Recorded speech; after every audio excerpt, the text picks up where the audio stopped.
आगरा के अंदर थाने के अंदर गोली उसके बजा दी, उसको मार दिया वाल्मीकि लड़के को। हमारे ऊपर तो 2 लड़की मनीषा वाला जो कांता वाला, उस लड़की का बलात्कार हुआ, आज तक उसकी वोट ही नहीं दी, उसको फूंक दिया। और शासन का इसमें सबसे बड़ा रोल रहा। हमारे ऊपर तो अत्याचार हुआ, सबसे ज़्यादा हम लोगों को हुआ दलित समाज के ऊपर, और दलितों में वाल्मीकि समाज के ऊपर हुआ। विक्रांत पंडित जी, आप समाजवादी पार्टी के युवा नेता हैं जी जी। और हमेशा गाजियाबाद में समाजवादी पार्टी और गरीब मजलूमों की आवाज़ को बुलंद करते रहते हैं। जाओ। मैं आपसे पूछना चाहता हूं कि जब से योगी बाबा उत्तर प्रदेश में आए, क्या नौजवान और छात्रों के लिए कुछ कर पाएंगे? देखो जी, नौजवान तो 99% जो है सड़कों पे है, उसको कुछ नहीं है, ना घर में उसके है, ना बाहर उसके है, ना रोजगार है, ना शुद्ध हवा है, ना उसको शुद्ध पानी है पीने को। सिर्फ और सिर्फ युवाओं का मानसिक स्तर पर ऐसा शोषण किया इस सरकार ने, ऐसा भ्रमित किया इस सरकार ने यूथ हमारे देश का, कि उसके दिमाग में इस समय कचरा भर दिया गया है। उसको ऐसा बना दिया है कि धर्म के नाम पर उसको भड़काना है और धर्म के नाम पर वोट लें। अच्छा मनोज पंडित जी, मैं आपसे पूछना चाहूँगा कि क्या जिस देश का प्रधानमंत्री कपड़ा देख करके व्यक्ति की पहचान करता हो, जिस देश का प्रधानमंत्री डायरेक्ट खुद को कहता हो कि मैं पिछड़ा हूं, तो उससे उम्मीद किया जा सकता है कि सबके साथ सबकी विकास की बात जो है उनकी, क्या वो सही है? देखिए, आज भी आप YouTube चैनल पे डालेंगे कि सबसे बड़ा झूठा कौन, गूगल पे डालेंगे सबसे बड़ा झूठा कौन, तो माननीय प्रधानमंत्री नरेंद्र मोदी जी का नाम निकल के सामने आता है। उन्होंने जब से 2014 में देश की कमान संभालने का काम किया है, उनसे बड़ा झूठा, दूसरों को बहकाने वाला और अपने फेवर में बातों का जादू फेंकने वाला, झूठों के सहारे इतना बड़ा झूठा कोई आज तक देश में नहीं हुआ। और उन्होंने जो भी बातें कही, चाहे रोजगार देने की बात कही हो, चाहे आपके खाते में 15 लाख रुपए देने की बात कही हो, चाहे किसानों की आय बढ़ाने की बात कही हो, या अन्य बहुत सारी बातें हैं, वो जब भी कहते हैं झूठ कहते हैं। अपनी बातों पे कभी वो सफल नहीं हुए। और आने वाले समय में 2022 में उत्तर प्रदेश की सरकार बदलने जा रही है। योगी जी को मठ में फिर से जाना पड़ेगा। वो खुद ही कह गए, गाजियाबाद में भी उनकी सभा हुई थी, रथ यात्रा हुई थी, उन्होंने खुद कहा मैं मठ में रहूं या सरकार में रहूं, लेकिन मैं गरीबों के साथ रहूंगा। वो एक झूठ और बोल गए। उन्हें अपना भविष्य दिख रहा है कि उन्होंने पहले भी मठ में रहना था और आने वाले समय में भी मठ में ही रहेंगे। अच्छा, आपके बराबर में पार्षद दल नेता समाजवादी पार्टी मोहम्मद कल्लन साहब है। कल्लन साहब, मैं आपसे पूछना चाहूँगा कि नगर निगम में आखिर ऐसी क्या बाध्यता है कि हमेशा पता चलता है आपके नगर निगम में पैसा कम है, जबकि सबसे ज़्यादा हाउस टैक्स गाजियाबाद आप के सहारे इतना बड़ा झूठा कोई आज तक देश में नहीं हुआ। और उन्होंने जो भी बातें कही, चाहे रोजगार देने की बात कही हो, चाहे आपके खाते में 15 लाख रुपए देने की बात कही हो, चाहे किसानों की आय बढ़ाने की बात कही हो, या अन्य बहुत सारी बातें हैं, वो जब भी कहते हैं झूठ कहते हैं। अपनी बातों पे कभी वो सफल नहीं हुए। और आने वाले समय में 2022 में उत्तर प्रदेश की सरकार बदलने जा रही है। योगी जी को मठ में फिर से जाना पड़ेगा। वो खुद ही कह गए, गाजियाबाद में भी उनकी सभा हुई थी, रथ यात्रा हुई थी, उन्होंने खुद कहा मैं मठ में रहूं या सरकार में रहूं, लेकिन मैं गरीबों के साथ रहूंगा। वो एक झूठ और बोल गए। उन्हें अपना भविष्य दिख रहा है कि उन्होंने पहले भी मठ में रहना था और आने वाले समय में भी मठ में ही रहेंगे। अच्छा, आपके बराबर में पार्षद दल नेता समाजवादी पार्टी मोहम्मद कल्लन साहब है। कल्लन साहब, मैं आपसे पूछना चाहूँगा कि नगर निगम में आखिर ऐसी क्या बाध्यता है कि हमेशा पता चलता है आपके नगर निगम में पैसा कम है, जबकि सबसे ज़्यादा हाउस टैक्स गाजियाबाद आपको देती है, गाजियाबाद के लोग आपको देते हैं। स्वच्छता के नाम पर आप डस्टबिन लोगों को बांटते हैं, लेकिन वो डस्टबिन 2 दिन भी नहीं चल पाता। आखिर ऐसा भ्रष्टाचार क्यों है? ऐसा है, दुनिया पूरी पब्लिक जानती है, सब हर एक आदमी जानता है, सबसे पैसे ज़्यादा नगर निगम में आता है। लेकिन नगर निगम में भ्रष्टाचार सबसे बड़ा मुद्दा है। भ्रष्टाचार इतना है, इतने अलग अलग विभाग हैं, उसमें नहीं पता लग पाता कौन सा विभाग में क्या भ्रष्टाचार हो रहा है।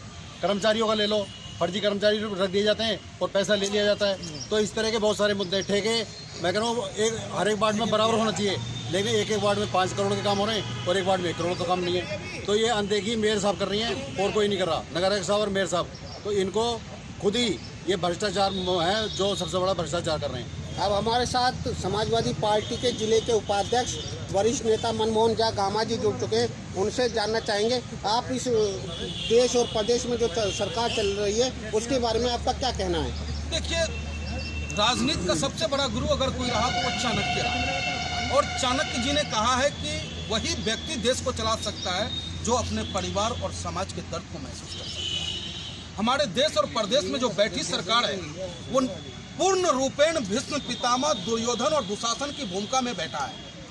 आज हम ब्रह्म ऋषि वाल्मीकि पार्क में हैं, जिन ऋषियों के हाथ से लिखे हुए रामायण को पढ़ करके आज दुनिया राम जी के रास्ते पे चलने की बात करता है। ये सरकार राम राज्य की बात करता है और इस सरकार में जब मंदिर में मेरी माँ सुरक्षित न रह सके, जिस सरकार में मंदिर में माँ न सुरक्षित रह सके, जिस सरकार में हमारी मनीषा बेटी का हिंदू धर्म के हिसाब से उसका अंतिम संस्कार न हो सके, जिस सरकार में अपने आप को हिंदू हृदय सम्राट कहने वाले योगी उनकी सरकार में हिंदू धर्म की लिए जाते हैं और पैसा ले लिया जाता है। तो इस तरह के बहुत सारे मुद्दे ठेके, मैं कह रहा हूँ हर एक वार्ड में बराबर होना चाहिए, लेकिन एक वार्ड में 5 करोड़ के काम हो रहे हैं और एक वार्ड में 1 करोड़ का काम नहीं है। तो ये अनदेखी मेयर साहब कर रही हैं और कोई नहीं कर रहा, नगर आयुक्त साहब और मेयर साहब।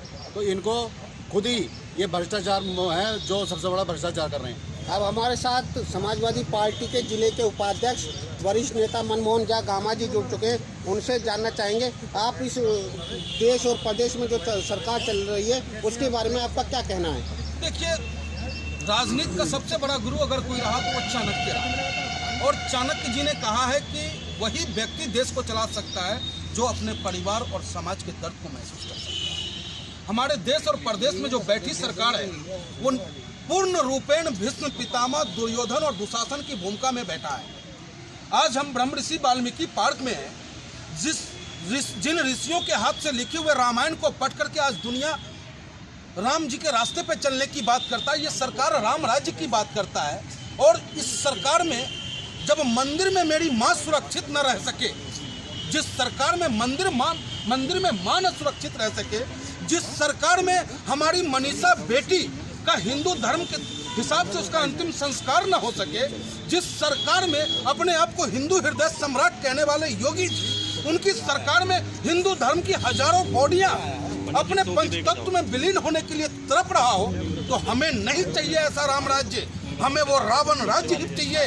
इस उत्तर प्रदेश की जनता को जिस रावण राज्य में माता सीता भी अशोक वाटिका में रहते हुए भी सुरक्षित रही, लेकिन ऐसे राम राज्य में हमारी माँ बहनें आज सुरक्षित नहीं है। इस सरकार से छात्र ने अपने हक की बात की, उसे टुकड़े टुकड़े गैंग कहा गया। इस सरकार में नौजवानों ने जब रोजगार की बात की तो इन पे लाठी चटकाई गई। इस सरकार में किसान ने अपने हक की बात की, 700 किसान शहादत दे दिया अपना, तब जाकर के देश के प्रधानमंत्री को एहसास होता है कि सरहद पे बैठा हुआ वो किसान ही है, ना खालिस्तानी नहीं है, वो पाकिस्तानी नहीं है, वो किसान है। और उसी किसान के बेटे की वजह से प्रधानमंत्री आज खुद को सुरक्षित महसूस कर रहे हैं और हम सब सुरक्षित। अच्छा गामा जी, आपसे जानना चाहेंगे, इन्होंने कहा हमने किसानों की दोगुनी आय कर दी और किसानों के खाते में 6-6 हज़ार रुपये डाल दिए, इस बात पर आपका क्या कहना है। मेरा ये कहना है, आपके माध्यम से मैं प्रदेश के नौजवानों से कहना चाहूँगा कि मेरे दोस्तों, नमक के थैले पे फोटो छपा हुआ तुम्हें अच्छा लग रहा है या वो लैपटॉप पे जो छप के मिल रहा था तुम्हें वो फोटो अच्छा लग रहा है। अपने देश के नौजवानों में टेक्नोलॉजी उसके हाथ में आप देखना चाहते हो, काम देखना चाहते हो या मंदिर का घंटा बजाना चाहते हो, ये आपके ऊपर निर्भर करता है। हम सब सुरक्षित। अच्छा गामा जी, आपसे जानना चाहेंगे, इन्होंने कहा हमने किसानों की दोगुनी आय कर दी और किसानों के खाते में 6-6 हज़ार रुपये डाल दिए, इस बात पर आपका क्या कहना है। मेरा ये कहना है, आपके माध्यम से मैं प्रदेश के नौजवानों से कहना चाहूँगा कि मेरे दोस्तों, नमक के थैले पे फोटो छपा हुआ तुम्हें अच्छा लग रहा है या वो लैपटॉप पे जो छप के मिल रहा था तुम्हें वो फोटो अच्छा लग रहा है। अपने देश के नौजवानों में टेक्नोलॉजी उसके हाथ में आप देखना चाहते हो, काम देखना चाहते हो या मंदिर का घंटा बजाना चाहते हो, ये आपके ऊपर निर्भर करता है। अब हमारे पास समाजवादी पार्टी के जिले के सचिव भाई कृष्ण यादव जी भी हमारे साथ हैं, उनसे जानना चाहेंगे। कृष्ण यादव जी, आप समाजवादी पार्टी से जिला सचिव हैं गाजियाबाद से और काफ़ी समय से समाजवादी पार्टी में आप सक्रिय रूप से काम कर रहे हैं। आपसे जानना चाहेंगे, अखिलेश जी को आप वोट देना चाहेंगे, 2022 में आप उनकी सरकार बनाने की बात कर रहे हैं, आपके क्या मुद्दे होंगे। बिल्कुल, हम चाहेंगे कि दोबारा आदरणीय अखिलेश यादव जी इस प्रदेश की सत्ता संभालें, बागडोर संभालें, नौजवान नवयुवकों को एक दोबारा से वो प्रगति की राह पे लेके जाएं, जिसके अंदर शिक्षा और रोजगार एक अहम मुद्दा है।